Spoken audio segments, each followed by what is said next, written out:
Hi ಎಲ್ರಿಗೂ, ಎಲ್ಲರೂ ಹೇಗಿದ್ದೀರಾ? ನೀವೆಲ್ಲರೂ ಚೆನ್ನಾಗಿದ್ದೀರಾ ಅಂತ ಅಂದ್ಕೊಳ್ತೀನಿ. ನಾನಿವತ್ತೊಂದು ಮಾವಿನ ಹಣ್ಣಿನ ರೆಸಿಪಿಯನ್ನು ಮಾಡ್ತಾ ಇದ್ದೀನಿ, ನಿಮ್ಮ ಜೊತೆ ಕೂಡ ಶೇರ್ ಮಾಡ್ತೀನಿ. ನಾನಿವತ್ತು ಮಾವಿನ ಹಣ್ಣಿನ ಶ್ರೀಖಂಡ್ ಮಾಡ್ತಾ ಇದ್ದೀನಿ. ಇದನ್ನು ನೀವು ಚಪಾತಿ ಜೊತೆ ತಿನ್ಬೋದು ಅಥವಾ ದೋಸೆ ಜೊತೆ ತಿನ್ಬೋದು, ತುಂಬ ಚೆನ್ನಾಗಿರುತ್ತೆ. ನೀವು ಕೂಡ ಒಂದ್ಸಲ ಟ್ರೈ ಮಾಡಿ.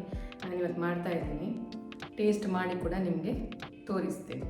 ಬನ್ನಿ ಇದನ್ನು ಹೇಗೆ ಮಾಡೋದು ನೋಡೋಣ. ನಾನು ಇದಕ್ಕೆ ಮೊದಲಿಗೆ ಮೊಸರನ್ನು ಈ ಥರ ಹಂಕಾಡು ನೋಡಿ, ಇದನ್ನು ರೆಡಿ ಮಾಡಿ ಇಟ್ಕೊಂಡಿದ್ದೀನಿ.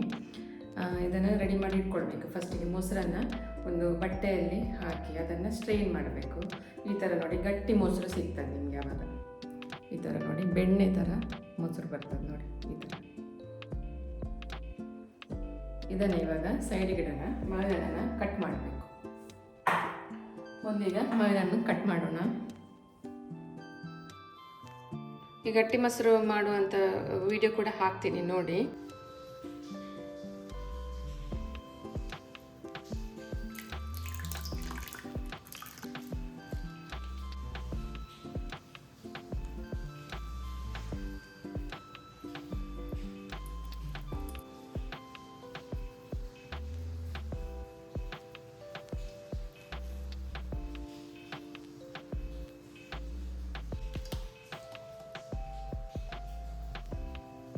ಈಗ ಮಾವಿನ ಹಣ್ಣು ಕಟ್ ಮಾಡುವ. ಇದಕ್ಕೆ ಸ್ವಲ್ಪ ಸ್ವೀಟ್ ಆದಂಥ ಮಾವಿನ ಹಣ್ಣು ತಗೊಳ್ಳಿ. ನಾನಿಲ್ಲಿ ಮಲ್ಲಿಕ ಮಾವಿನ ಹಣ್ಣನ್ನು ತಗೊಂಡಿದ್ದೀನಿ.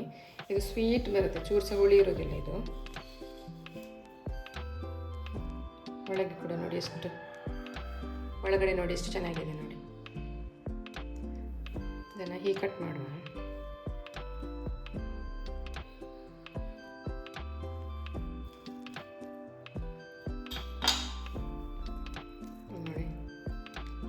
ಚಂದ ಉಂಟು ನೋಡಿ ಅಂತೆ. ಮಾವಿನ ಹಣ್ಣು ಕಟ್ ಮಾಡಿ ಇಟ್ಕೊಂಡಿದ್ದೀನಿ ನೋಡಿ. ಇದನ್ನು ಇವಾಗ ಮಿಕ್ಸಿಗೆ ಹಾಕ್ಕೊಳ್ಳೋಣ. ಇದನ್ನೀಗ ಮಿಕ್ಸಿಗೆ ಹಾಕ್ಕೊಳ್ತೇನೆ. ಕಟ್ ಮಾಡಿಟ್ಟಂಥ ಮಾವಿನ ಹಣ್ಣನ್ನು ಮಿಕ್ಸಿಗೆ ಹಾಕುವ. ಇದನ್ನು ಇವಾಗ ನುಣ್ಣಗೆ ರುಬ್ಕೊಳ್ಬೇಕು. ಈಗ ರುಬ್ಬಿದಂಥ ಈ ಮಾವಿನ ಹಣ್ಣಿನ ಪ್ಯೂರಿಯನ್ನು ಇದಕ್ಕೆ ಹಾಕುವ. ಹಂಕರಡಿಗೆ ಎಷ್ಟು ಬೇಕೋ ಅಷ್ಟು ನೋಡಿಕೊಂಡು ಸೇರಿಸ್ಕೊಳ್ಬೇಕು ಈ ಪ್ಯೂರಿಯನ್ನು.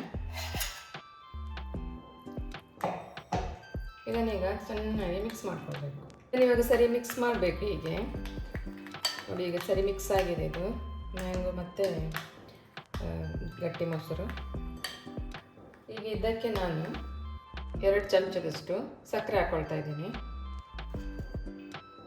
ಸಕ್ಕರೆ ನೋಡಿ ಹಾಕ್ಬೋದು. ಮೊಸರು ಸ್ವಲ್ಪ ಹುಳಿ ಇರುತ್ತಲ್ಲ, ಅದಕ್ಕೆ ಸ್ವಲ್ಪ ಹುಳಿ ಇದ್ದರೆ ಇದು ಇನ್ನೊಂದು ಸ್ವಲ್ಪ ಸಕ್ಕರೆ ಹಾಕ್ಬೋದು. ಸಕ್ಕರೆ ಹಾಕಿ ಮತ್ತೆ ಇದನ್ನು ಮಿಕ್ಸ್ ಮಾಡಬೇಕು. ಚೆನ್ನಾಗಿ ಮಿಕ್ಸ್ ಮಾಡಬೇಕು ಇದನ್ನು ಈ ಥರ ಮಿಕ್ಸ್ ಮಾಡಿದ ಮೇಲೆ ಇದು ಟೆಕ್ಸ್ಚರ್ ಇನ್ನೂ ಕೂಡ ನಿಮಗೆ ಫೈನಾಗಿ ಬರಬೇಕಾದ್ರೆ ಈ ಥರ ಇದನ್ನು ಮತ್ತೆ ಸ್ಟ್ರೈನ್ ಮಾಡಿಕೊಳ್ಬೇಕು. ಒಂದು ಈ ಥರ ಸ್ಟ್ರೈನರ್ ಇರುತ್ತಲ್ಲ,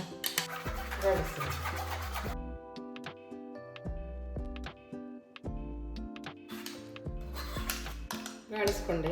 ಈ ಥರ ನೋಡಿ, ಈ ಥರ ಆಗಿದೆ. ಇದಕ್ಕೆ ಇವಾಗ ನಾನು ಸ್ವಲ್ಪ ಏಲಕ್ಕಿ ಪೌಡರ್ ಸೇರಿಸ್ತಾ ಇದ್ದೀನಿ. ಹಾಗೆ ಸ್ವಲ್ಪ ಕೇಸರಿ ದಳ,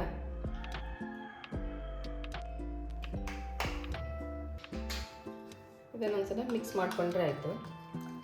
ಮ್ಯಾಂಗೋ ಶ್ರೀಖಂಡ್ ರೆಡಿ ಆಯಿತು ನೋಡಿ. ಬೌಲಿಗೆ ಹಾಕ್ಕೊಳ್ತೇನೆ.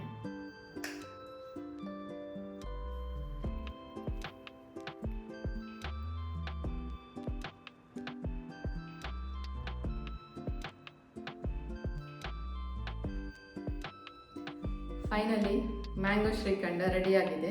ಇದು ನೋಡಿ ಎಷ್ಟು ಚೆನ್ನಾಗಿ ಬಂದಿದೆ ನೋಡಿ. ಎಲ್ಲೋ ಎಷ್ಟು ಚೆನ್ನಾಗಿ, ಕಲರ್ ಎಷ್ಟು ಚೆನ್ನಾಗಿದೆ ನೋಡಿ. ಒಳ್ಳೆ ಬೆಣ್ಣೆ ಥರ ಇದೆ ನೋಡಲಿಕ್ಕೂ. ಟೇಸ್ಟ್ ಕೂಡ ಹಾಗೆ ಇರ್ಬೋದು ಅಂತ ಅಂದ್ಕೊಳ್ತೀನಿ. ನೋಡೋಣ, ಈಗ ಟೇಸ್ಟ್ ಮಾಡಿ ನೋಡ್ತೀನಿ ಹೇಗಾಗಿದೆ ಅಂತ ಹೇಳ್ತೀನಿ ನಿಮಗೆ ಕೂಡ. ನೋಡಿ ಟೆಕ್ಸ್ಚರ್ ಕೂಡ ನೋಡಿ ಹೇಗೆ ಬೆಣ್ಣೆ ಥರ ಇದೆ. ಟೇಸ್ಟ್ ಕೂಡ ತುಂಬ ಚೆನ್ನಾಗಿದೆ. ಇದನ್ನು ಚಪಾತಿ ಜೊತೆಗೆ, ದೋಸೆ ಜೊತೆಗೆಲ್ಲ ತಿನ್ಬೋದು.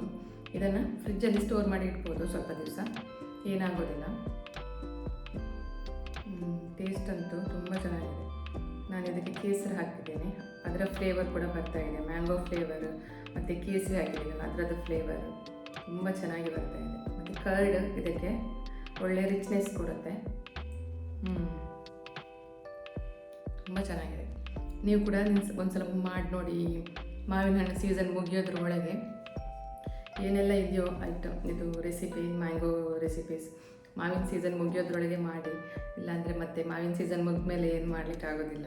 ಮಾಡಿ ಟೇಸ್ಟ್ ಮಾಡಿ. ನೀವು ಕೂಡ ಹೇಗಾಗಿದೆ ಅಂತ ಕಮೆಂಟಲ್ಲಿ ತಿಳಿಸಿ ಸಾಧ್ಯ ಆದರೆ. ಹಾಗೆ ಯಾರೆಲ್ಲ ಈ ವಿಡಿಯೋನ ನೋಡ್ತಾ ಇದ್ದೀರಾ ಅವರು ಸಬ್ಸ್ಕ್ರೈಬ್ ಮಾಡಿಕೊಂಡು ನೋಡಿ.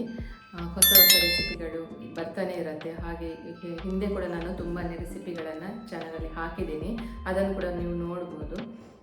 ಈ ರೆಸಿಪಿಯನ್ನು ಕೂಡ ನೀವು ಟ್ರೈ ಮಾಡಿ. ಹಾಗೆ ವಿಡಿಯೋದ ಕೊನೆಗೆ ಒಂದು ಲೈಕ್ ಕೊಡೋದನ್ನು ಮಾತ್ರ ಮರಿಬೇಡಿ. Thank you for watching.